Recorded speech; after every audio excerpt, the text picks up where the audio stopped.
Y ya estamos live, otro domingo más de historias que contar. Como siempre lo digo, yo la verdad realmente agradecida de esta oportunidad de contar estas historias, grandes historias que han hecho de una comunidad grandiosa en Venezuela, y pues el tener oportunidad de escuchar a cada uno de estos 75 invitados con el de hoy, y haber escuchado y seguir escuchando pues tantas historias que al final, como siempre digo, nos dejan lecciones de vida y mucho tenemos que aprender. Así que yo fascinada, feliz de tener a este extraordinario invitado que se conecta hoy desde Israel, donde vive 2000, ya conoceremos su historia, pero que tiene un legado importantísimo. Aquí está ya conectado, pero estamos al revés.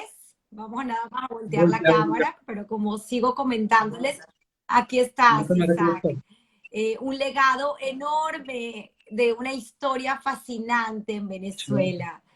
Me De encanta estar verdad, contigo. De verdad que es una nota conversar contigo. muchísimas gracias, Isaac. De verdad, yo fascinada.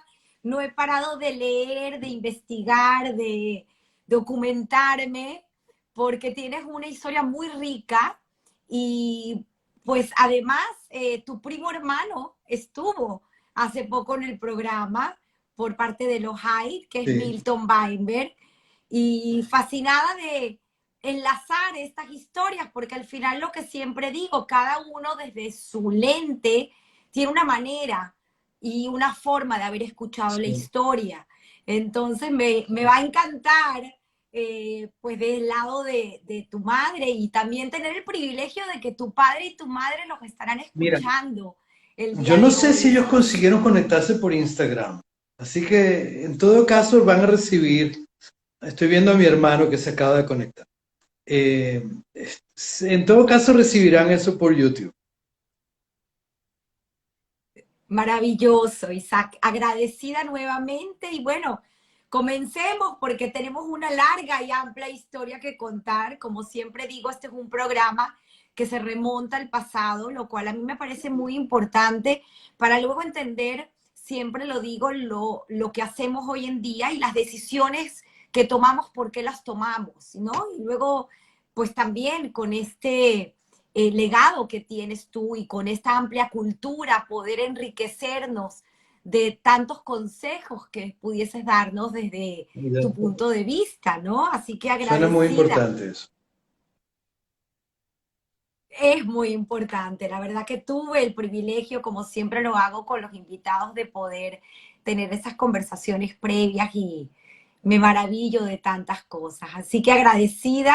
Y bueno, tenemos, vamos a hacer este viaje al pasado, con alguien que fue muy importante para la institución de la comunidad ashkenazi en Venezuela, y estos primeros judíos ashkenazi que llegan por 1930 a Venezuela. Y comencemos entonces con tu querido abuelo, Manuel Holder Mendel, en realidad, Mendel. Sí. Mira, mi abuelo llega a Venezuela en el año 29 o 30, no estaba, yo no estoy muy seguro.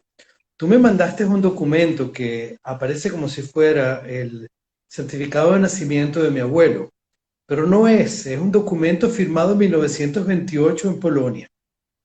Cuando mi abuelo nació, que eso es lo más gracioso, nadie sabe exactamente cuándo nació. Cuando él nació, Polonia no existía, o por lo menos, no, no es cierto. Existía un sitio, un pueblo, un país que existió por muy poco tiempo que se llamaba Galicia. Y él nació en ese sitio, en el sitio donde él nació, después se convirtió en Polonia y hoy en día es Ucrania. Mi abuelo salió como consecuencia de que los judíos no eran particularmente queridos en Ucrania en esa época. Hoy en día no estoy muy seguro que los quieren muchos más. Y tuvo la suerte de salir de Europa antes de que comenzara la guerra. Llega a Venezuela. Venezuela es un país acogedor, donde yo estoy viendo los nombres de los que llegaron y de los que se están uniendo. y sé de mucha gente que llegaron aproximadamente en esa época y que todos te pueden comentar de una manera u otra. Es por sus padres o por sus abuelos, que Venezuela era el sitio más acogedor que había. Mi abuelo decía, cuando llegó él era como muchos de ellos, era cloper, era vendedor de puerta en puerta. Y él contaba que el venezolano era una persona tan buena que aun si no tenía plata con comprarlo, realmente no necesitaba comprar algo, compraba para ayudar a esos vendedores. Y ese cuento no solamente se lo oía a él, también se lo oí a otros dos o tres que contaron lo mismo. Venezuela era un gran país. Desgraciadamente, muchos de los que estamos ahora afuera no podemos, no tenemos cómo transmitirle eso a nuestros hijos. Pero era un país donde fuimos todos recibidos con los brazos abiertos. Un país donde no había antisemitismo. Un país donde se podía hacer de todo. Y han salido gente muy, muy interesante del país. Si yo te digo que yo... Cuéntanos un poquito, cuéntanos un poquito más de este personaje de Manuel, de cómo fue también su vida, porque tengo entendido, según me platicabas, fue prisionero de Sí, guerra y tuvo una travesía hasta que conoció a la abuela y llegan juntos a Venezuela, porque sí lo hacen sí, juntos ellos, a pesar de que a veces muchos eran los inmigrantes que primero llegaba el hombre para luego poder traer a la mujer y a sus hijos. Cuéntanos un poco de esa sí. Mi historia. abuelo se queda reclutado en el ejército polaco en la Primera Guerra Mundial y cae prisionero de los rusos. Pero él cae prisionero en 1917 cuando Rusia, como efectos de la revolución, sale de la guerra. Él era combatiente del eje, el ejército polaco era parte del ejército austrohúngaro. Rusia era el enemigo. Mi abuelo lo mandan a Siberia y desaparece por unos cuantos años. Él no sabía ruso. Entonces, él contó que a él cae prisionero porque lo habían herido en un brazo, una bala en el brazo izquierdo, y el médico que lo estaba atendiendo por el ejército ruso quería amputarle el brazo. Al lado de mi abuelo, en el tren, con los prisioneros, había un prisionero judío que hablaba ruso y le dijo, no importa lo que te digan, tú di niet, que quiere decir no. Fueron a preguntarle si le cortaban el brazo y dijo no. Y no le cortaron el brazo y vivió con su brazo hasta que se murió. Tenía un poquito de limitación, pero tenía su brazo. En el año 1917 no hay antibióticos, no hay tratamiento. Así que me imagino que sufrió mucho. Él no era muy hablador. Cuando termina su periodo en la guerra, él da la vuelta por China, porque no era muy fácil llegar de vuelta a Europa. Sabemos que él estaba en el extremo oriente. Y lo único que sabemos de verdad de él es que después de eso nunca quiso volver a entrar, nunca quiso entrar en un restaurante chino, porque le daba asco la comida china. Él vio cómo comían los chinos. Él llega de vuelta a lo que hoy en día es Ucrania y conoció a mi abuela en Chernobyl. Estoy viendo aquí gente que son de allá, en la lista de gente que se están conectando. Gente que conoció a mis abuelos incluso mejor que yo. Eh, em, Llegaron, se casaron. Chernobyl en ese momento era Rumania. El documento de matrimonio de ellos está escrito en rumano. Y la situación es la época de la crisis después de la Primera Guerra Mundial. Deciden venirse a América. No consiguen entrar en Estados Unidos, que era el primer objetivo inicial. Un hermano de mi abuelo vivía allí. Y se vienen para Venezuela. Se vienen para Venezuela. Había algún grupo de personas, de judíos polacos que estaban ahí. No, no conozco bien los intríngulis de cómo llegaron a Caracas y cómo conocieron a esa gente. Desgraciadamente eso está 2 generaciones detrás mío. Pero llegaron y se empezaron a trabajar y montaron una pequeña pensión, que era una pensión para cloppers. Una pensión es el sitio donde vivían, como tú dices, aquellos que vinieron sin sus familias o con sus familias y mientras todavía no tenían un sitio donde, donde, donde vivir fijo. Caracas era un pueblito. Caracas tenía menos de 100.000 habitantes. La Caracas que nosotros conocemos data se tiene fecha, 1958, cuando surge la Caracas que nosotros conocemos. Y montaron ese negocito y después, no sé exactamente cómo, se deciden que se van a agrupar, van a fundar una asociación. Al principio era una asociación de comerciantes judíos, por lo que pude entender. Estoy viendo la gente que se une, me parece muy gracioso. Eh, Muy bueno, bonito. eh, y ese grupo, lo primero que hace es, ¿no?, hacer una primera comunidad. Evidentemente un sitio donde rezar, evidentemente un cementerio. Esas son las cosas que se deciden comprar. Y eventualmente también un colegio. O sea, eventualmente son varios años. Claro, pero para, Isaac, disculpa que te interrumpa porque me parece importante para poner en contexto también a la audiencia que a lo mejor y no conoce parte de esta historia, que ya en Venezuela para ese entonces existía una comunidad sefardí, que era esta primera comunidad los que llegaron de Ámsterdam vía Coro, Incluso. vía Hay dos Curazao, comunidades. Coro, y luego esta primera comunidad que llegó de Marruecos, ¿no? O sea, que ya Hay dos existían. comunidades anteriores. Está la comunidad de los judíos, los holandeses de Coro, que hasta el día de hoy los descendientes de ellos están en las islas del Caribe y están en Panamá. Quedan muy pocos en Venezuela que todavía son judíos, aunque yo sé que algunos han vuelto al judaísmo. Esa es la primera comunidad y ellos nada más hablan entre ellos mismos y con Dios. Tampoco se trataban con los sefardíes que vinieron tanto de Marruecos como de otros sitios. Hubo gente que vino de Bulgaria, gente que vino de Turquía, gente que vino de Grecia. Es una comunidad que, como los ritos son tan diferentes, que ellos crean sus propias comunidades religiosas. Si tú te refieres, por ejemplo, a cómo se reza en la sinagoga de tus padres, Keter Torah, es tan diferente a cómo se reza en la Unión Israelita y es tan diferente a cómo se reza en la Asociación Israelita. Y yo tengo aquí amigos iraquíes, yo no me encuentro en el Sidur.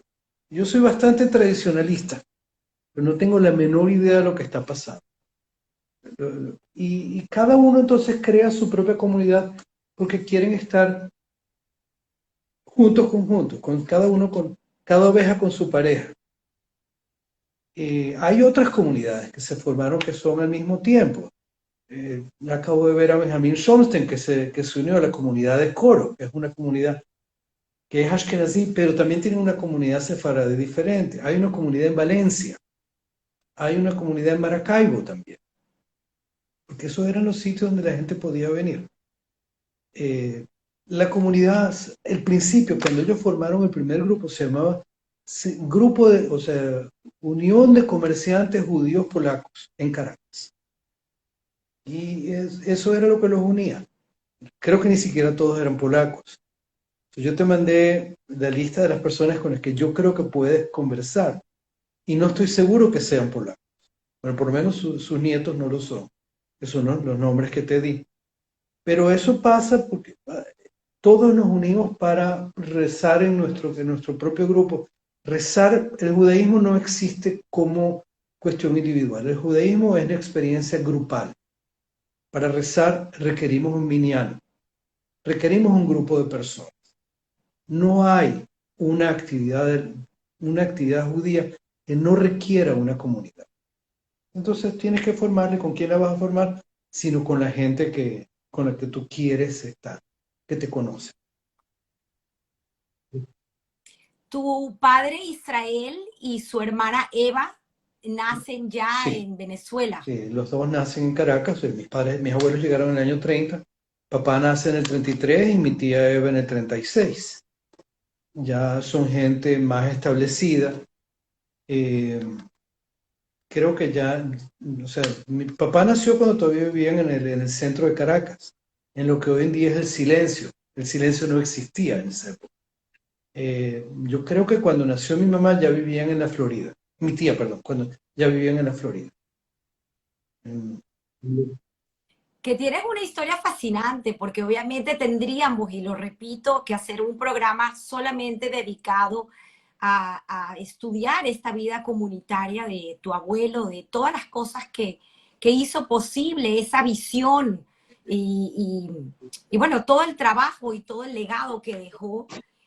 Pero hay una historia muy particular que es fascinante porque muchos conocemos pues la historia de los barcos de la esperanza, de estos dos barcos que llegaron a la Venezuela de los brazos abiertos en unas circunstancias casi milagrosas, donde sé que muchos de activos comunitarios tuvieron que interferir para que hubiera ese permiso.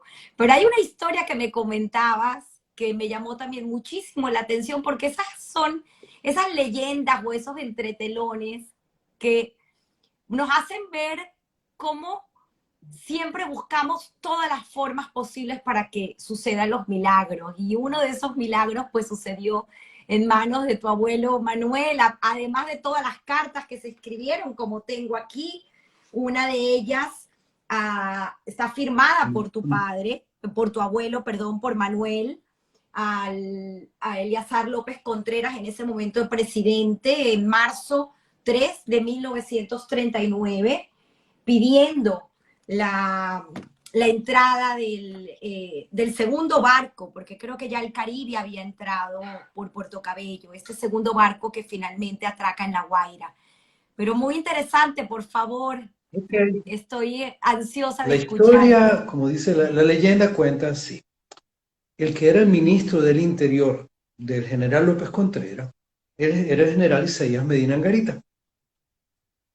El ministro del Interior era el segundo hombre más poderoso de Venezuela. Después del presidente era el ministro del Interior. Y no consiguen, de verdad que era muy difícil. Y yo sé que la gente había probado con todos los pocos contactos que tenía, una pequeña comunidad de gente muy reciente que con dificultades hablaban en español. Y la comunidad sefardí también ayudó dentro de por lo que podía dentro de los contactos formales.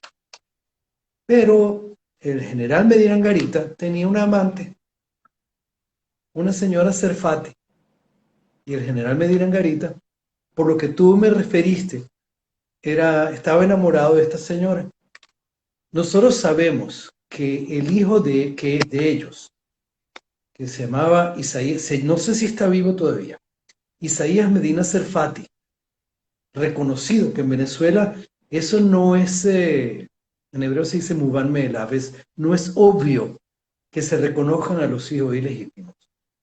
Isaías Medina Angarita reconoció a su hijo porque era el hijo de su amante, que teníamos la duda de cómo se llamaba. Sabemos que se llamaba Serfati.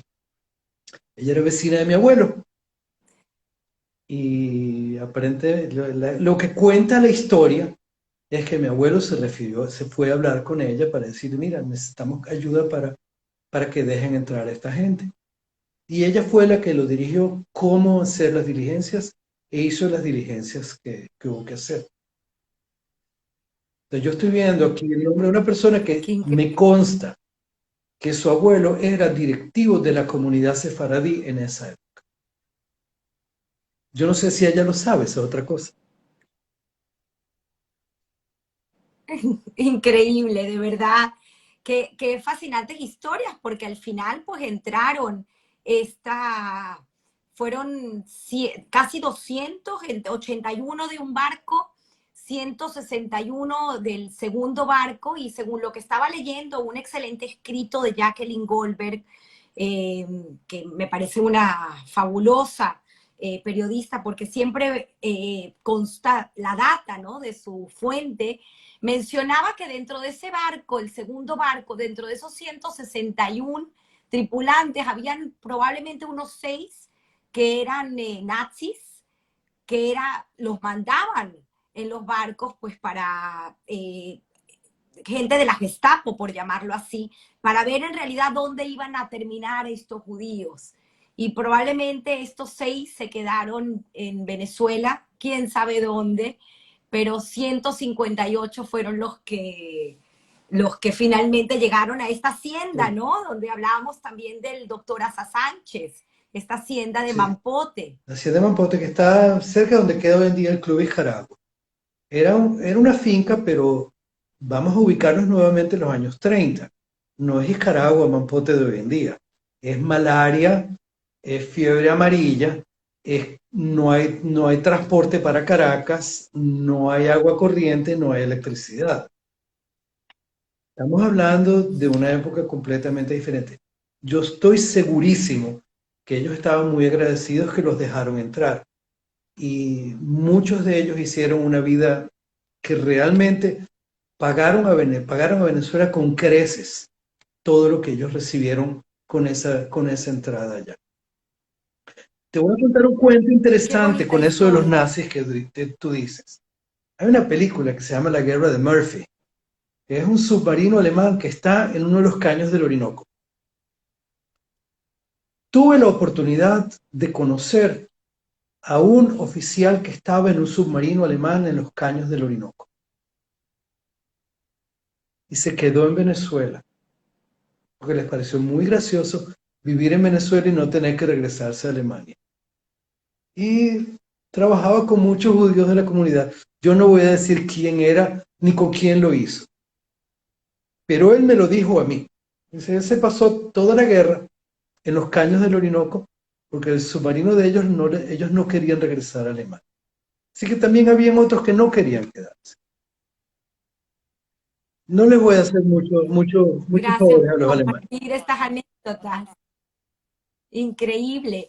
Cuéntame la maleta, porque hace poco también tuve la oportunidad de tener a Henry Grunberg en el programa y él realizó por el año 2000 un documental maravilloso llamado Valió la Pena, donde hay excelentes testimonios pues de esta comunidad, primera comunidad de judíos ashkenazi que llegan a Venezuela. Y una de las cosas que menciona, que me llamó mucho la atención, es el significado de la maleta para el migrante. Y precisamente la fábrica de maletas, pues es una parte importante en la historia de la vida de la La familia. verdad es que me estás poniendo en un lugar donde no tengo idea de lo que está pasando, porque me estás llevando a un sitio que no conozco realmente.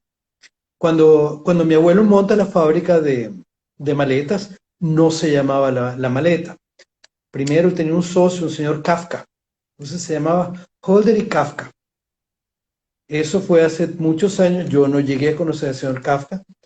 Después se llamaba Holmen, ese era el nombre de la fábrica de mi abuelo.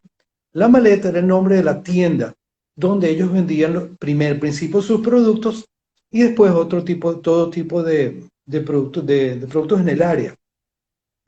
En principio la maleta estaba ubicada en el Silencio de Pedrera Marcos Parra, después en Sabana Grande, en la calle Real, y después abrieron una sucursal en el centro comercial El Marqués. Pero con la llegada de Chávez al poder, todo eso esencialmente desapareció. Mis padres hicieron aliyá, quedó mi hermana manejando una de las tiendas y eventualmente también ella hizo aliyá y eso desapareció.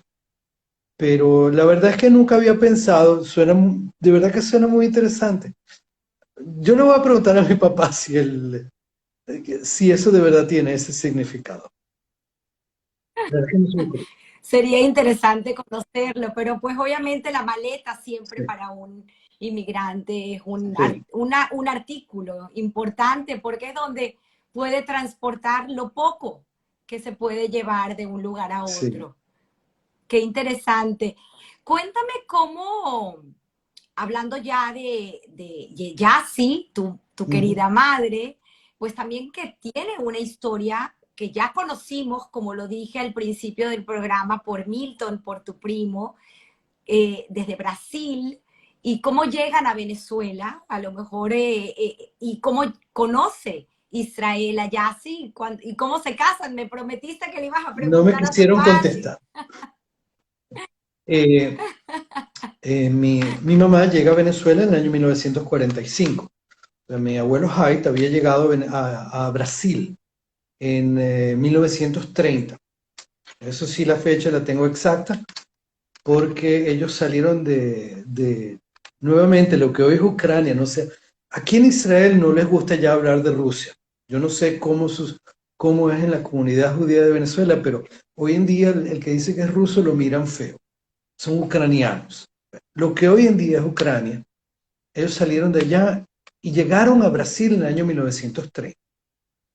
Ellos llegaron primero a Sao Paulo, después se mudaron a un pueblito que se llama Ellos son los Materno. abuelos Mi abuelo es Valdemar Valdemar, y Jaya Lea, Valdemar y Jaya. Jaya.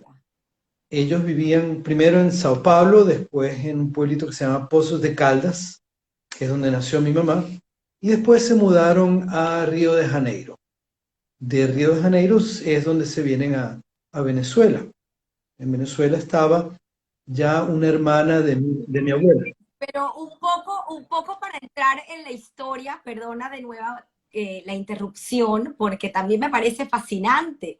Este abuelo, Valdemar, todo lo que llegó a hacer en Brasil, en el ramo de la hotelería, y todas estas historias fascinantes, porque tengo entendido que era masón, hablaba 10 idiomas, un hombre extraordinario, por Sí, mi favor. abuelo era una gran persona, sobre todo porque medía más de 1,90 m. Él llega a Brasil, no habla portugués, y empieza trabajando en un hotel.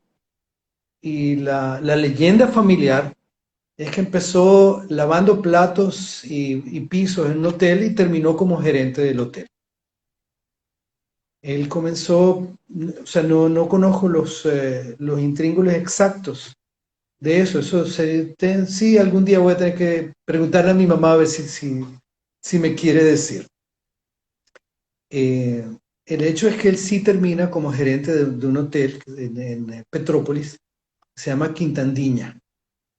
El hotel existe hasta el día de hoy, es una, es una residencia de adultos, un sitio espectacular con una piscina en medio del lobby de la recepción, y fue gerente del Hotel Palace en Río de Janeiro. Petrópolis y Río están muy cerca uno del otro. Tú me mandaste un recuento del Palace Hotel. El Palace todavía existe en Copacabana. Ya no es un hotel realmente. Cuando nosotros estuvimos allí en el año 87, era una residencia muy, muy, muy elegante en frente de la playa de Copacabana. Mi abuelo era un hombre brillante y con un don de gentes fuera de serie. Hablaba 10 idiomas y se escribía, se carteaba en esos 10 idiomas. Yo me acuerdo haber metido en su escritorio, ver correspondencia en italiano, en francés, en hebreo, en yiddish. Un poquito de yiddish aprendí a leer en el colegio. Me imagino que en ruso, porque eran las letras que no conozco, aunque puede haber sido en ucraniano, si acuerdas. Y él hablaba 10 idiomas y de verdad que era un placer hablar con él, al menos en los que yo podía hablar con él. Hasta el día de hoy, eh, Yo entiendo portugués porque lo escuchaba a él hablar con mi mamá y con mi tía. Entonces, que en Ranana, que es donde vivo ahora, que hay una gran aliada de brasileros, eso me sirve de mucho. ¿Me comentabas la causa o por qué deciden en 1945 migrar a Venezuela? Como parte de la inestabilidad política de América Latina, que era presidente de Brasil en la época de la guerra, era Getúlio Vargas, que a quien mi abuelo conoció personalmente. Él era muy abierto políticamente, al menos con los judíos. Pero cae Getúlio Vargas, comienza una de las múltiples dictaduras militares del Brasil. Y mis abuelos decidieron que van a aceptar la invitación de mi tía Guitel, que vivía en Caracas, para que se vengan a vivir y a trabajar para acá. Mi abuelo llegó y empezó a trabajar en una venta de casimires en el centro de Caracas. Mi hermano que está está en la audiencia te puede decir exactamente dónde es, pero o sea, en el centro de Caracas. Y empezaron allí, después montaron una imprenta muy grande y trabajó en eso toda su vida. La masonería es un punto que Y, yo nunca toqué con él, porque la ok. masonería, o sea, ellos tienen un letrero que dice rito escocés, ¿cómo se llama? Secreto, antiguo y secreto. Secreto es lo más importante. Cuando alguien te dice que es masón, es que no es muy, es que no es muy importante. Eso es lo único que pude aprender de él. Me dio la oportunidad, como yo visitaba mucho Móvero, de conocer a gente sumamente interesante, ministros, jueces, embajadores, que eran también masones, o sea, yo no sabía quién era, yo era un niñito cuando los conocí, cuando ellos venían a visitar a mi abuelo. Pero por lo visto hay gente muy interesante que está afiliada a eso. Confieso lo que quieras. Antiguo y Sí. aceptado, nos dice Ok, Bernardo Singer. acepto la corrección. Pero yo sé que, Qué que el secreto maravilla. tenía que ver algún En sitio. todo este ¿Ah? contexto, ¿Perdón? No, yo sé perdón, que el secreto viene de algún sitio. en todo este Sí, contexto, ¿cómo se conocen Israel y ya tú sí. y, Bueno, y una de las Yael? primeras Ya sí. ocupaciones de una comunidad judía es hacer shidduchim. Nosotros queremos continuar y lo hemos hecho a lo largo de todos los años, lo seguimos haciendo. Los viajes que se hacen a Israel, Masá, Birthright y todas esas cosas, su objetivo principal es hacer shidduchim, hacer que las parejas se conozcan. Y por lo visto en esa época también eso se hacía. Tampoco la comunidad era tan grande. Estás hablando de una comunidad que no eran más que algunos cientos de personas, algunos pocos miles de personas. Y había un club social que se llamaba el Club Casablanca, que quedaba donde hoy en día queda la Hermandad Gallega, si es que queda todavía allá. Tengo 22 años fuera de Venezuela. Eh, que ahí se hacían fiestas. Y tengo entendido que el conocimiento fue allí. Yo sé que voy a tener mi corrección cuando mis padres vean este video. 56. Y que 1956 es el ellos se año casan. Sí. de Sí. matrimonio de ellos Y yo nací en el 57. y tú, y tú naces en el 57 y luego lo hace Mi hermano tu David hermano. nació en el 59, mi hermana Raquel en el 61 y mi hermano Alejandro en el 64. Te preguntaba por tus recuerdos de tu vida comunitaria y también sé que si quieres nos puedes hablar un poco de tu padre y de tu madre. Como lo dije al principio, sé que tu padre siguió los pasos de su padre, de tu abuelo, en su activismo comunitario Sí, hasta que hizo Aliá. fue miembro de la Papá, Unión Israelita y tu madre sí. Papá odontóloga. fue directivo de la Unión Israelita de Caracas hasta el día que se fue. En diferentes cargos, estuvo mucho tiempo también con la Hebra Kadisha, que es un trabajo muy difícil, pero que alguien lo tiene que hacer. Y él decidió que lo iba a hacer.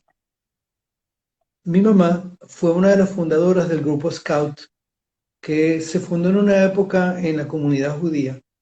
En la comunidad judía de Venezuela, a diferencia de otras comunidades judías, no hay movimientos juveniles políticos.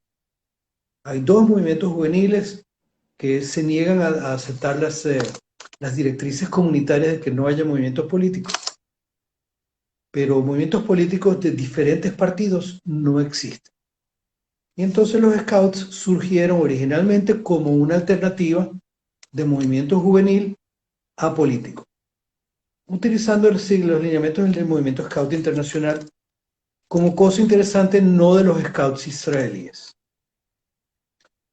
Y mamá fue una de las directivas iniciales, durante muchos años participó en esa, y yo todavía tengo contactos con algunos de los que ella, de la gente que ella formó. Ella, mientras tanto, ejercía su profesión de odontólogo, de ahí saqué yo también mi profesión, y hasta el día de hoy yo me encuentro con mucha gente que me decía, oye, yo era paciente de tu mamá. Es una experiencia muy íntima ser paciente de un odontólogo, evidentemente, porque abrir la boca y no decir nada para que alguien meta sus dedos allá adentro es un poco, la gente se descubre frente a mí como Wow, profesionalmente. qué bonito. ¿Eres de la promoción David Ben Gurión Sí, sí. del Nosotros colegio? nos llamamos de otra manera, pero no importa. Sí, es la promoción de David Ben-Gurion. Cuando estábamos por poner el nombre de la promoción, Ben-Gurión se estaba muriendo, estaba muy enfermo y decidimos que ese iba a ser el nombre que le pusimos, que le vamos a poner a la promoción. En el 74. 74 te Sí, gradúas. Y como bien lo dijiste, pues sigues los pasos de tu madre y haces tu carrera de sí. odontología. Pero esa carrera va más allá porque terminas haciendo tu posgrado en la Universidad Sí. de Michigan, en periodoncia. Cuéntanos un poco Bueno, esa historia. eh, decido, o sea, yo quería irme a estudiar para afuera, la mejor excusa que hay en el mundo es estudiar. Estoy hablando de la época de las becas Gran Mariscal de Ayacucho, donde todo el mundo se iba. La Universidad Central de Venezuela, la Facultad de Odontología, y lo digo con un gran orgullo, era, tenía una educación de nivel internacional. Yo apliqué, pretencioso de mi parte, a las mejores universidades del mundo y en todas me aceptaron, porque veníamos con un buen conocimiento. Aceptar quiere decir que te entrevista el jefe del programa. Y de mis compañeros de promoción, todos los que se fueron a estudiar para afuera en las mejores universidades los aceptaron. Porque la Universidad Central de Venezuela, de verdad, verdad, verdad, con mucho orgullo, era de muy alto nivel. Y me fui a estudiar para afuera. Y lo curioso es, vale la pena acotar que en ese momento, como bien tú lo dices, pues teníamos la oportunidad de ir afuera, educarnos y Sí, regresar a nuestro querer país, regresar. a retribuirle a Venezuela lo que habíamos aprendido. Eso es grandioso Sí, reconocerlo. de la gente que yo conozco, creo que de mis compañeros de promoción, fuimos como 20, hay uno solo que se quedó en Estados Unidos. Y se quedó en Estados Unidos porque no le quedó nadie vivo de su familia aquí. Todos se murieron. Él terminó su posgrado allá, le tomó mucho tiempo y no tenía a quién regresar. Pero todos los demás, incluso con ofertas de trabajo, regresaron. Con ofertas de trabajo allá regresaron. Venezuela era un gran país para vivir. Era un país con una vida fácil, cómoda, un clima espectacular. Eh, lo teníamos todo. Y teníamos, Mm, yo me acuerdo cuando yo me muy compré, bonito. cuando compré mi casa en Caracas, yo le dije a mis hijos, le dije a mi esposa, dice, de aquí me sacas en un cajón. Pero como buenos judíos, todos vivimos con la maleta, tuvimos que salir. Ya llegaremos a esa historia, pero antes de eso, me falta la parte de cómo conoces a tu compañera de vida, que también tiene una historia fascinante porque no sabía y me lo contaste, ahorita quiero que lo compartas con la audiencia, pues que ella llega de No, Ecuador. ¿Y cómo la conoces? ella no Porque llega de Ecuador, sus padres vienen de Ecuador. No, tus ella padres, nació correcto. en Puerto Ordaz, que aunque está Ella lejos nació es en Puerto. Venezuela, pero llegó a un momento determinado, Puerto Ordaz no tiene un colegio judío, entonces mis suegros deciden que la tienen que mandar a Caracas a estudiar, y la mandaron a estudiar en ese momento en el Rambam. Y estábamos un domingo en la noche, un amigo mío que en este momento también está, está en la audiencia, salimos de dar un pésame. Estábamos en la autopista y vimos un carro con unas muchachas muy lindas y decidimos saludarlas. Y una de las muchachas es Katy. La saludamos, hablando de un carro a otro. Bueno, vamos a encontrarnos en las Mercedes, en un sitio. Nos encontramos y el resto es historia. Yo le pedí el teléfono, ya me había enterado cómo se llama y ya se enteró cómo me llamo yo, así que el, eh, el, eh, el contacto estaba hecho, ya sabíamos que estábamos en territorio seguro. Y Para volver a poner en sí, contexto, y porque sé que muchos jóvenes están escuchando la historia, que entiendan que en esa época no existían los celulares y pedir el teléfono significaba el teléfono de tal la cual. casa. O sea, de verdad, no existía forma de comunicación que no fuera el teléfono. Y es lo que tú dices, o sea, el teléfono, ahora que tú lo piensas, salió después, no había pensado en eso. Sí, Qué bonita historia. Pero sí, el origen, para aclarar, y disculpa la intromisión, pero me parece también muy interesante el origen de esta familia, de tu esposa, de apellido Rosenberg, cómo ellos llegan a Venezuela vía Ecuador, vía también sí. Rumanía. Mi suegro, en paz descanse, o sea, él y sus padres se habían quedado en Rumania con el fin de la Segunda Guerra Mundial, a pesar de que casi toda su familia había salido. Yo creo que ellos fueron los únicos que se quedaron y los atrapó el régimen rumano, ya no los dejó salir y no pudieron salir sino hasta el año 60.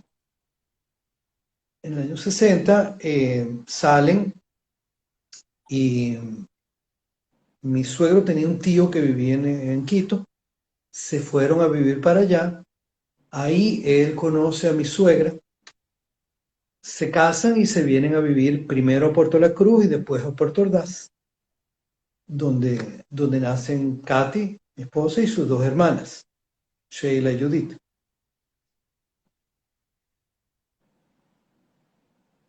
Qué interesante, cómo nos vamos mezclando. Es fascinante la historia. Pues se juntan en matrimonio, enamoras a Jackie desde esa autopista, increíble historia, gracias por compartirla, y forman ya ustedes esta familia de Sí, tres. tenemos tres hijos. Los tres nacieron en Caracas, Asher, Eitan y Tamar. Asher nació en el año 89, Eitan nació en el 91 y Tamar en el 98. Y realmente ellos, Y perdón,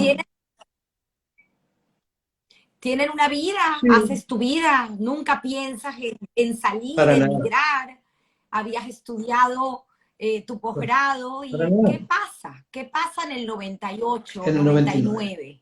99? Yo tenía de verdad un consultorio, gracias a Dios, me dio muy bien, no puedo quejarme de nada. Estaba en vida comunitaria, todos pensamos que nos íbamos a vivir toda la vida, íbamos a vivir toda la Y, vida. y perdón, y Katy, Jackie también Katy, formada estudios sí, internacionales con una maestría en Katy economía. es graduada en estudios internacionales, tiene un máster en economía internacional y tenía un trabajo excelente como consultora económica. Nosotros de verdad que no había absolutamente nada que nos dijera que nos tenemos que ir. Pero llega Chávez al poder y comienza todo el escándalo. Él quiere cambiar el mundo. Comienzan los primeros decretos de vamos a cambiar la constitución, vamos a cambiar los pensos de trabajo. Y los judíos empiezan, no solamente los judíos, todos empezamos a asustarnos. Uno de sus asesores, el general Carlos Alberto Müller Rojas, decidió que él quería quitarle el miedo a los judíos. Müller Rojas era de origen alemán. Y él pidió que hiciera una reunión con gente de la comunidad judía. Pero la única persona que él conocía que no estaba muy unida a la comunidad me llamó a mí, por casualidad, porque somos amigos. Y resulta que el general Müller tiene dos hermanas que son odontólogos y tiene dos sobrinos que son odontólogos. Las hermanas fueron mis profesoras y sus sobrinos fueron mis estudiantes. Entonces me quedé hablando con él y él primero me dice que él no es nazi, él es más bien comunista, que su papá fue expulsado de Alemania por comunista. Y me dice que ellos lo que quieren hacer es cambiar el plan de estudio de Venezuela. Ellos quieren crear el nuevo venezolano. Pero entonces, como para recalcármelo, me lo dice Der Neuer Venezolaner Mann, en alemán. Tuve un escalofrío y terminé la conversación con él, llegué a mi casa a las 2 de la mañana, desperté a mi esposa y le dije, nosotros nos vamos de aquí, tú escoges para dónde, pero yo no quiero criar a nuestros hijos aquí. Yo tenía una licencia de trabajo americana y la posibilidad de obtener una licencia de trabajo en los Estados, en Israel. Y dije, mira, ella me dice, el clima en Israel es mejor, mi licencia americana es en Michigan, yo tengo una licencia local. Y en Michigan la temperatura llega a 20 grados bajo cero. En Israel el clima es mucho mejor, tenemos familia en Israel y últimamente Israel es nuestro. Así que decidimos venirnos para acá. En esa época, hacer la reválida en Israel no era como hoy en día. Había que presentar un examen, pero como te dije, yo soy graduado de la Universidad Central de Venezuela, independientemente del posgrado, porque el examen es un examen general, y veníamos súper bien preparados para hacer el examen así a la primera, como lo pasaron todos los que yo conozco. Todos mis colegas que vinieron para acá sí, presentaron sus exámenes sin mayores problemas. Israel es un sitio difícil, pero tiene una cosa que no tiene ningún otro país del mundo, es nuestro. Cuando yo aquí protesto contra el gobierno, es mi gobierno. Cuando hablo del primer ministro y digo que es una porquería, es mi primer ministro y mi porquería de primer ministro. Cuando hablo de lo que me gusta de este país, las cosas lindas y bellas que tiene, es mi país, es mi gente. Y eso es lo que hace que estemos tan contentos en Israel. Y soy sionista, no tengo nada que ocultar. Además que me encantaría porque ese sionismo data desde el abuelo Manuel, ¿no? O sea, toda una historia que tienes de casa, que lo viviste y que pues sigues haciendo hoy en día, porque, bueno, terminaste en Eretz Israel. Pero más allá de eso, me llama también muchísimo la atención que no nada más hace la reválida, sino montas una clínica, eres parte del profesorado de la Universidad de Odontología, y ese acompañamiento que me parece como algo maravilloso de hablar como consejo de, de tu esposa, ese equipo que forman ustedes en la clínica, porque me decías algo fuera de cámara que lo quiero traer a colación porque marcó en mí esas palabras, cuando me dices que para migrar hay que Sí, hacerlo en equipo, no se puede sí. uno solo, y me pareció un consejo maravilloso. Sé que te dejé tres preguntas, ¿no? Hablar de un poco ese sionismo que cargas en las venas, hablar de ese equipo que se formó al migrar y hablar de tu trabajo, ¿no? De esta clínica dental y tu trabajo como profesor. Sí, mira, el apoyo de la pareja es esencial. Llegamos acá los dos con tres niños pequeños. No hablamos bien el idioma. No importa qué tanta base tenga uno, no es suficiente como para enfrentarse a todo. Hay que enfrentarse a una idiosincrasia completamente diferente, a una burocracia completamente diferente, a unos obstáculos que ni siquiera sabes cuáles son. Y si no tienes una buena relación de pareja, una pareja que te apoye, y es por ambos lados, la experiencia de IA es una experiencia, es muy difícil sin la pareja, es imposible. Todos aquellos que se han divorciado también han terminado regresándose, porque sin eso no es posible. Wow, wow, qué fuerte. Y qué excelente consejo, porque ustedes lo han hecho de maravilla. Tuve la oportunidad de también conocer a Katy, Jackie y Katy, pues me pareció una mujer extraordinaria, extraordinaria. Cuéntame cómo fueron esos inicios en la clínica, cómo comenzaste también a dar clases en la universidad. bueno, son dos cosas paralelas. O sea, yo cuando empecé, estamos hablando del inicio del Internet, en el año 2000 el Internet se limitaba a email, no existía todavía el web, pero a través de email contacté a un colega que me ofreció trabajo. Sí, eh, me ofreció trabajo, me dijo, vente para acá, te lleno de pacientes. Bueno, me vine para acá, hablé con él, monté un consultorio, un localcito chiquitico, 24 metros cuadrados, y saqué mi licencia. Al sacar la licencia, uno de los instructores, o sea, hay un curso preparatorio, como yo tenía mucho tiempo entre un examen y otro, tomé el curso preparatorio, y uno de los instructores, yo le comento que yo tengo un máster de la Universidad de Michigan, y me dice, mira, yo quisiera que tú vengas a entrenar a mis estudiantes. Está bien. Yo saqué mi licencia un día domingo me dieron la licencia y el día martes estaba dando clases en el departamento de oclusión, que es el área, una de las áreas en las que yo estoy especializado. Esa fue la parte relativamente fácil. La parte del ejercicio profesional es muy difícil porque tuve la valentía de montar un consultorio privado y es valentía que raya en la insensatez. Porque o sea, tratar de comenzar desde cero en un sitio donde nadie te conoce, donde eres uno de tantos. Yo en Venezuela era un tipo importante. Aquí soy otro Aleja Dash, otro nuevo inmigrante. Comenzar desde cero es difícil. Nuevamente, ya no estoy ahí y no me arrepiento ni de un poquito. Que quede completamente claro. No hay queja. Es simplemente regresar a la historia. Es difícil, pero es algo que tiene sus recompensas.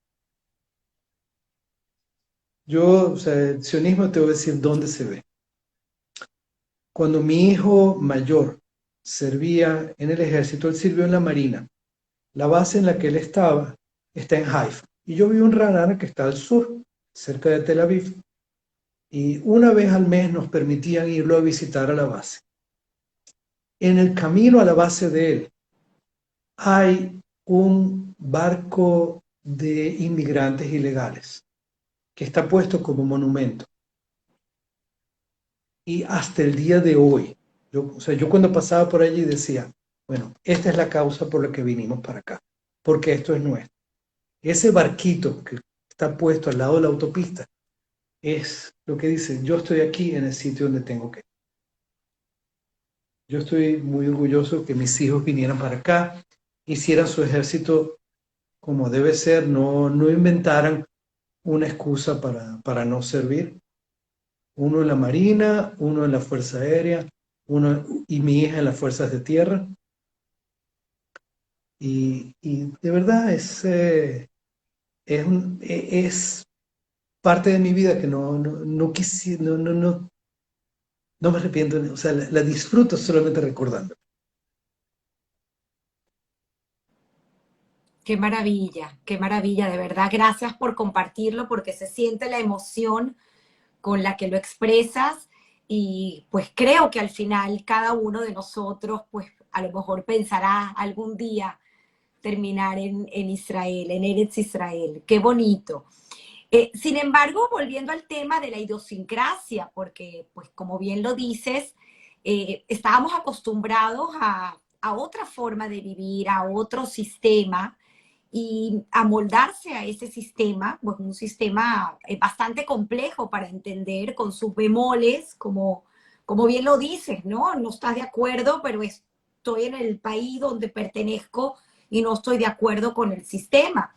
Hablábamos fuera de cámara también y me parece interesante traerlo a colación, pues todo este sistema, los amigos, la gente que te recibió, y al final, pues esa familia extendida. Dos, tuviste la oportunidad de traer a tus padres, quienes hoy en día pues te acompañan en Israel.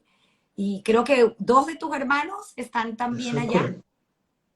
Y familia extendida, porque tienes primos y etcétera, sobrinos Sí. que viven allá. Y además el tema me llamó mucho la atención porque lo conversamos y me encantaría pues tocarlo en público. El tema hoy en día del matrimonio en Israel. Esas tres cosas te dejo de Bueno, preguntas. eh, la idiosincrasia del israelí es muy particular. Aquí cuando hay crisis, todos son hermanos, se quieren, la gente te da el asiento en el autobús. Eh, ya hoy en día no se usa el dinero, pero no tienes la plata para pagar el pasaje del autobús, alguien viene y te lo paga. ¿Ok? Cuando no hay crisis, esto es un desastre. La gente no saluda. Tú le abres la puerta a una viejita y pasan 15 personas y ninguno dice gracias. Eh, la amabilidad no existe. La amabilidad que nosotros conocemos como latinoamericanos no existe.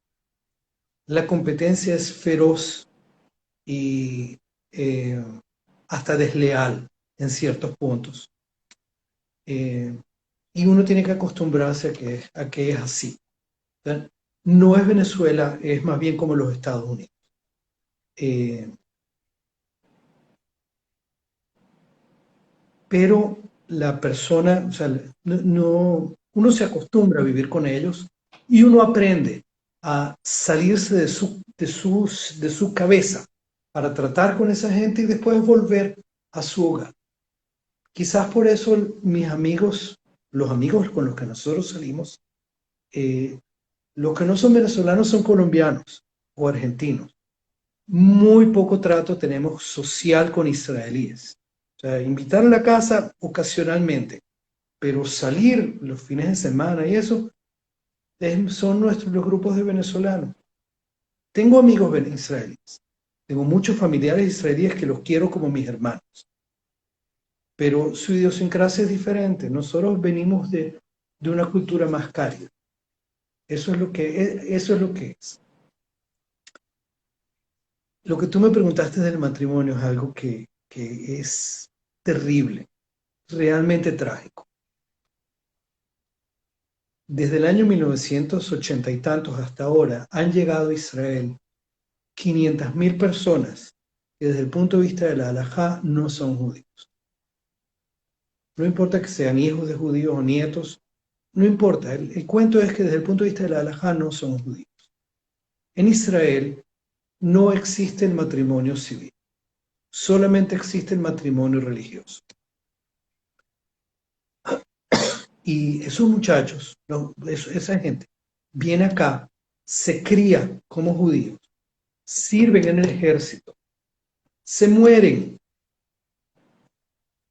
no los pueden enterrar en el cementerio judío. Porque viene un rabino que él mismo no sirvió en el ejército y sus hijos no sirven en el ejército, decide que ese muchacho que murió por nosotros no puede ser enterrado. O esa pareja que él no, o que ella, sobre todo cuando es una ella, no pueden demostrar porque no tienen los documentos de que por línea materna son judíos, porque los documentos desaparecieron en la Shoah o no se los dejaron sacar de Rusia, no se pueden casar, entonces sus hijos no son judíos. Entonces, como respuesta a eso, ha surgido un movimiento y es que hoy en día los muchachos no se quieren casar aquí. Hacen ceremonias civiles en Chipre, en Grecia, en Austria, para llegar acá y a lo mejor hacen una ceremonia. Incluso las ceremonias religiosas las tienen que hacer con trampa, no decir las palabras mágicas. Porque si hay dos testigos que atestiguan que se dijeron las palabras, Areat y todo lo demás que tú te acuerdas, se entregó el anillo y hay dos testigos kasher, el matrimonio religioso es válido. No importa que el rabinato no lo quiera reconocer como matrimonio, pero no reconoce que se quieren divorciar. O dice que sus hijos son bastardos. Y eso es terrible. Tenemos una generación de gente que esa misma estructura religiosa los está sacando de nuestro pueblo. Y me parece fatal. Hay una muchacha que es presentadora de la televisión. Ella se casa, es matrimonio religioso, y en retrospecto, un rabino decidió que él no está de acuerdo con el certificado de judaísmo de ella y ha anulado su matrimonio. No tienen hijos, por suerte. Pero tú imagínate esa tragedia, que a cualquiera de nosotros nos hagan eso. Eso es terrible. Terrible. ¿Eso es lo que quería saber del matrimonio? Sí. Esa es la grave desgracia de Israel. Que si bien es un país democrático, estamos gobernados por una minoría que ni siquiera quieren ser buenos judíos. Porque la tradición nuestra dice que la Torá tiene dos escuelas de interpretación, Hillel y Shammai.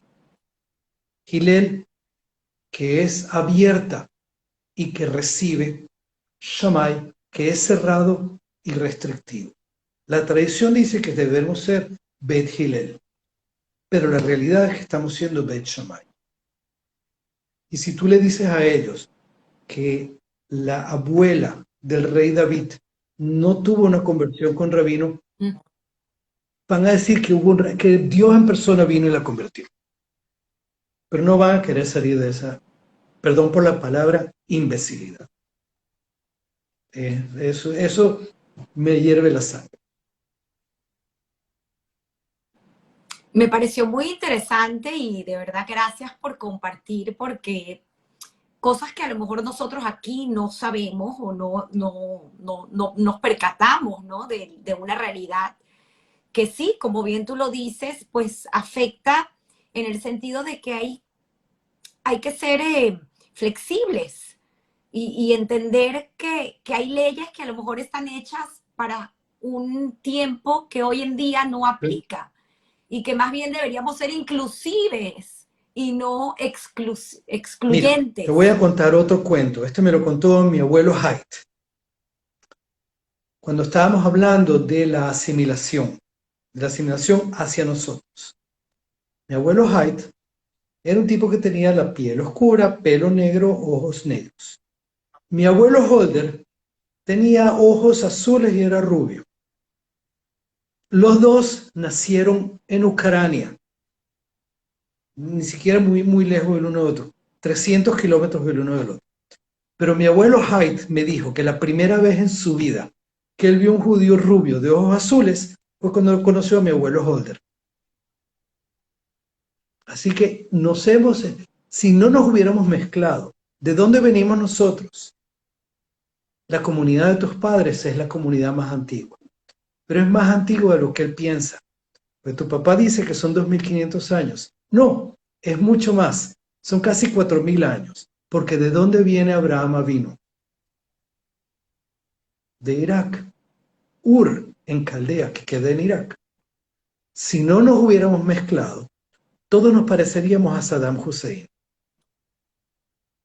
Y no nos parecemos todos a Saddam Hussein. Así que aceptar un poquitico que venga sangre nueva, ¿qué de malo puede tener?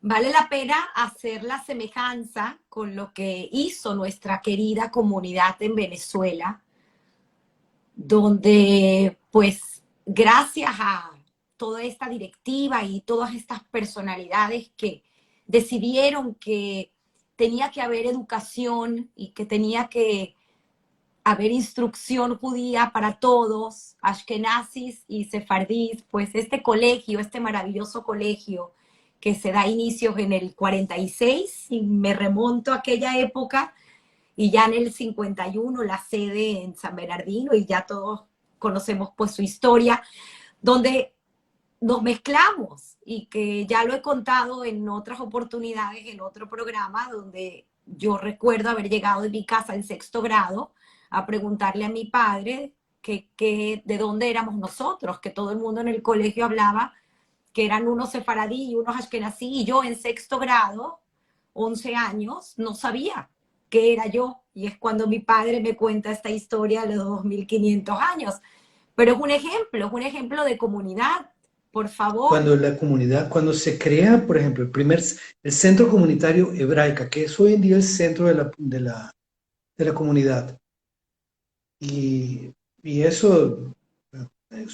una persona con nombre y apellido, que hay que decirlo, que es el responsable de eso, que fue Gonzalo Benaim Pi. Se creó un centro comunitario que no hacía diferencia entre unión y asociación, entre Ashkenazí y Sefaradí, entre oriental y medio oriental. Y, y eso es una de las grandes cosas que hizo de nuestra comunidad lo bella que era. Era una comunidad en la que esas diferencias desaparecieron. ¿Cuándo y por qué? No conozco la razón realmente, pero es el hecho. Y es una cosa muy bonita. Nosotros hoy en día no, cuando tú le preguntas, yo le pregunto a mi sobrino que estuvo aquí en un programa de Akshara del colegio, si él sabe quién es Ashkenazí, quién es Sefardí, dice, no, él no tiene idea. Él mismo se enteró recientemente que él es Ashkenazí, pero él come adafina en su casa, y eso no es Ashkenazí. ¿Qué tiene de importancia?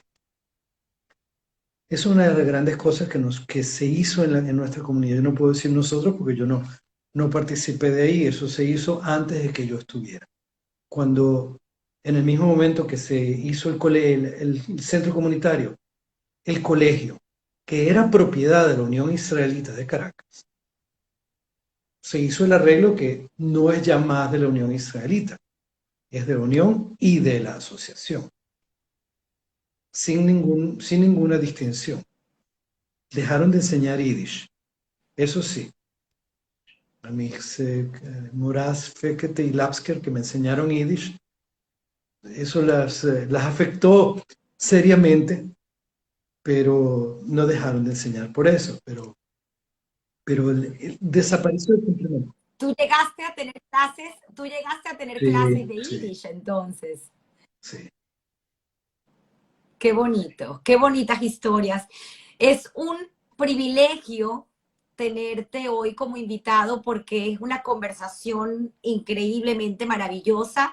Hace minutos antes de comenzar el programa recibí un correo de un amigo en común que vive en Toronto, la familia Benamú, Daniel Benamú, y pues estaba sorprendido. Espero que esté conectado hoy porque me dijo que, wow, una conversación brillante e inteligente, pues tendríamos la oportunidad de tener contigo y creo que me quedo corta porque es maravilloso todo lo que has absorbido de este legado tan maravilloso que has tenido de padres y abuelos y esta combinación con tu querida esposa y como bien tú lo dices, este trabajo en equipo que hacen hoy en día, pues estos padres que tienen estos tres niños, como tú lo dices, que son la luz de sus ojos, que hicieron el ejército en Israel, que viven en Israel y que todavía tienen toda una vida por delante. Me parece fabuloso.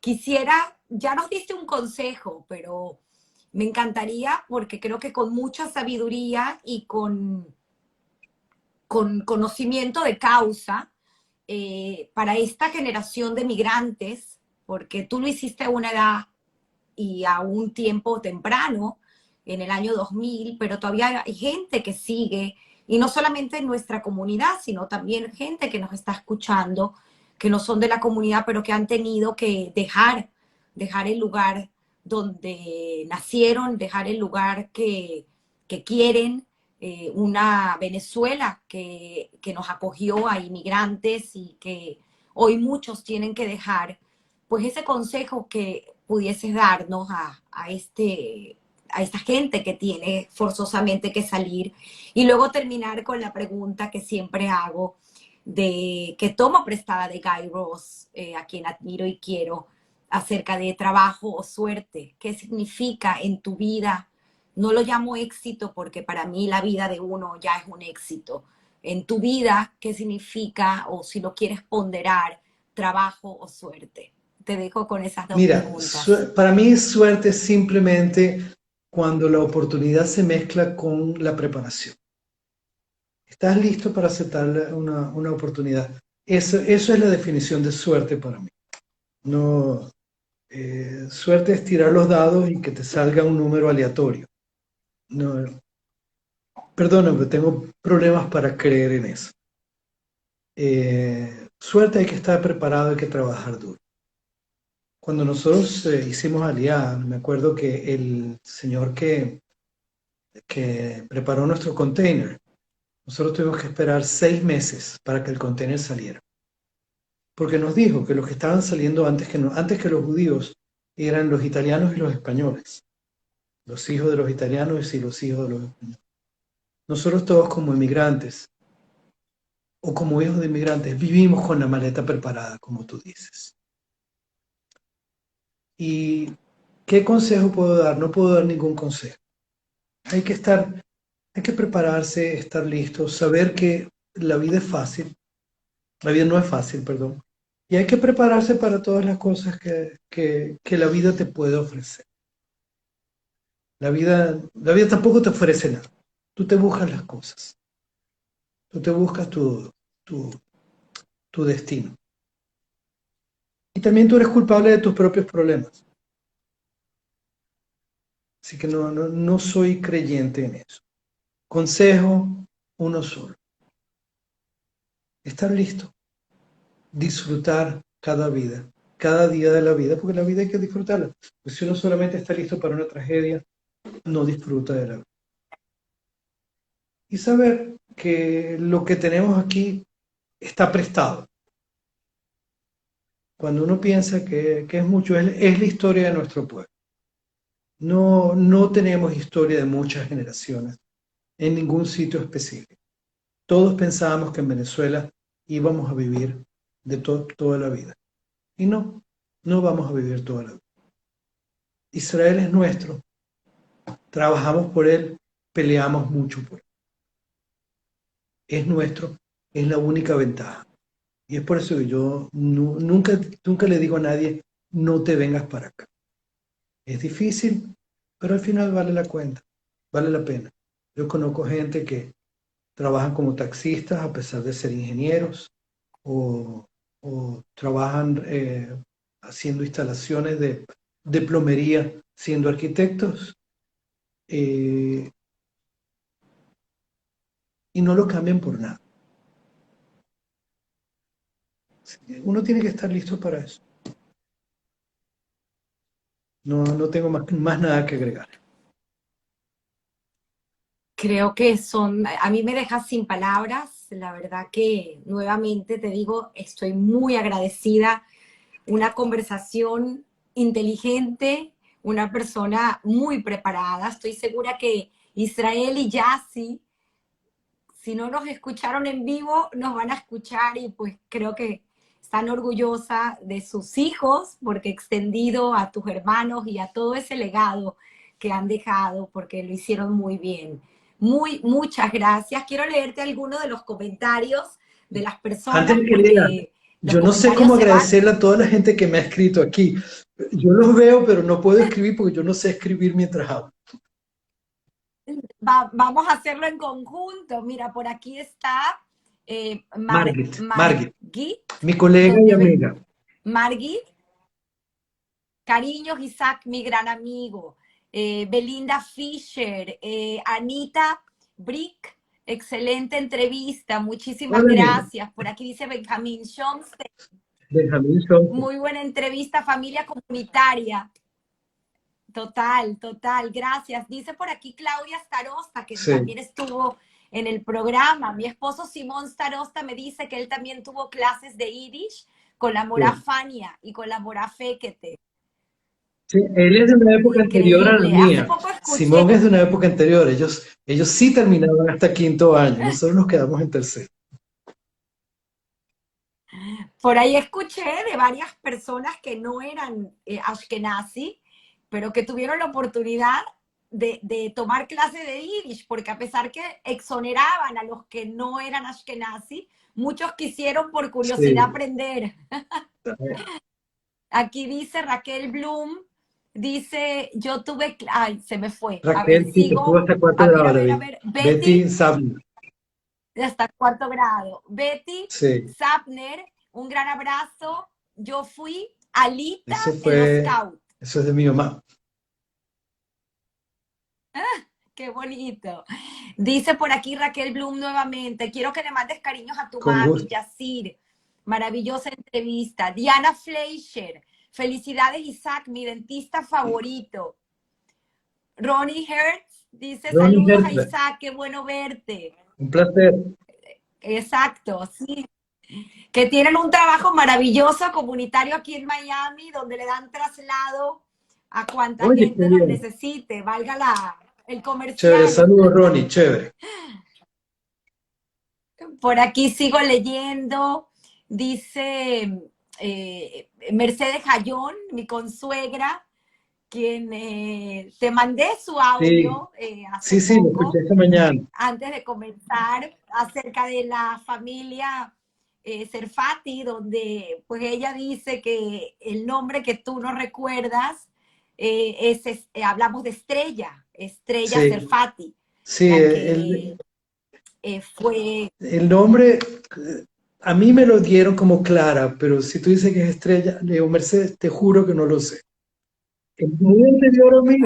bueno, Mercedes, tenemos por ahí que hacer esta historia y poder llevarla pues al teatro, porque ya hubo una primera obra que se llamó La íntima del presidente, contando la Ok, historia de Estrella, que pusieron en escena Javier Vidal, y se trajo de mano de Espacio Ana Frank aquí a Miami, pero tenemos que continuar la historia, así que Mercedes, tenemos ese compromiso.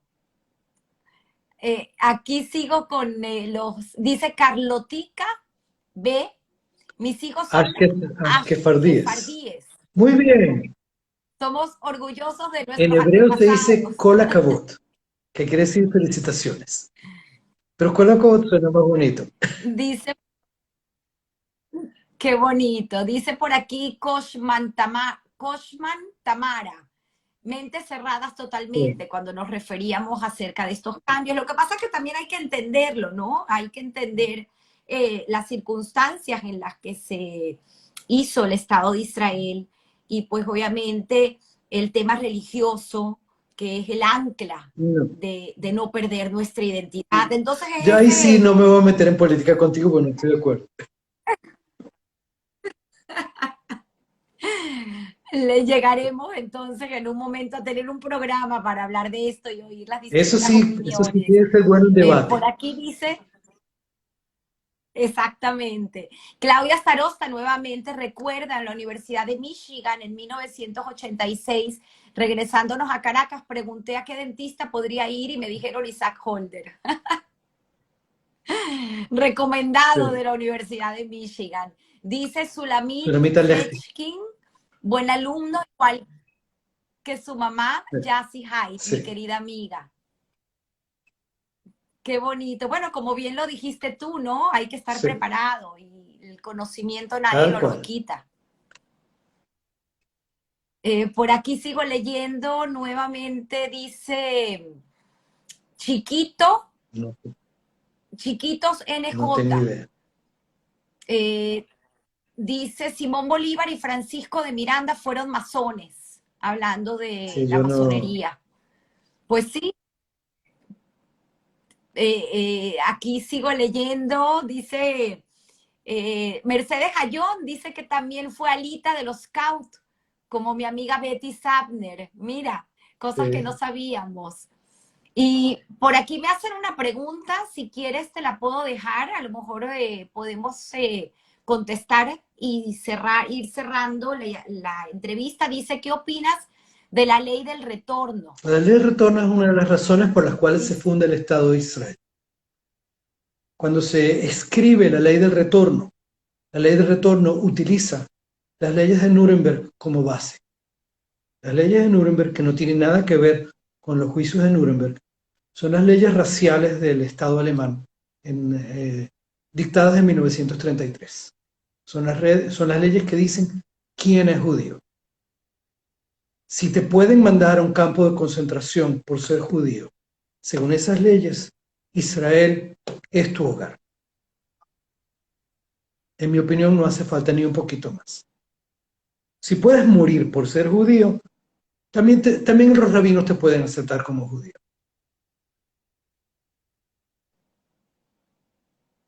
interesante. Como digo, tal vez hasta vale la pena abrir un programa para hacer un debate acerca de este tema, porque como bien lo expusiste, existe hoy en día pues un tema importante. Estaba leyendo en las noticias, creo que ha disminuido el matrimonio en Israel el último año, no sé si fue a partir de 2018 en un Las 8%. parejas deciden no casarse. Incluso gente Correcto. religiosa, gente que ideológicamente se casarían en la sinagoga con el rabinato, escogen no hacerlo. Se van a casar por lo civil y no hacen ceremonia religiosa o la hacen de una manera que pueda ser anulada para evitar eso y como solidaridad con la gente que no lo puede hacer. Y me parece excelente. Me parece excelente. Qué maravilla. Nuevamente agradecida contigo, de verdad que fue un honor haber tenido la oportunidad de tenerte en el programa y pues constatar con tu historia. Por favor, quiero que te despidas la tarde de hoy, donde para ti ya noche y para nosotros aquí todavía 12:30, Día del Padre, así que no sé si en Israel estamos celebrando Día del Padre, pero se te Muchas gracias. felicita y extensivo para los Mire, yo quiero oyentes y un saludar cierre. de verdad a todos mis amigos que están ahí. Está León, está Saúl, Mirella, que puedo ver así por encima. Aparte de la gente que vimos, ya va Jenny, ¿quién más? O sea, es muy difícil pasar, mi pantalla es muy pequeña para él. De verdad que todos los que estuvieron aquí, me encantó ver el nombre en pantalla. No los puedo saludar, no sé cómo se hace en Instagram. Disculpen mi ignorancia. Con tu saludo así ya se escucha, así que con eso es suficiente. Gracias. Y por favor, para que te despidas y felicidades del Día del Padre, como todos saben, todos los domingos otra historia que contar. La historia la podrán ver una vez finalizada en Instagram, en YouTube y escuchar en Spotify y Apple Podcast. Y por favor, que pasen una feliz tarde en el Día del Padre. Últimas palabras del día de hoy para que te despidas de tu Muchas audiencia, gracias a Isaac. todos por estar aquí, muchas gracias por el saludo y por el cariño que están transmitiendo y los espero en Israel. Amén, amén. Gracias. Feliz Igualmente. tarde. Chao.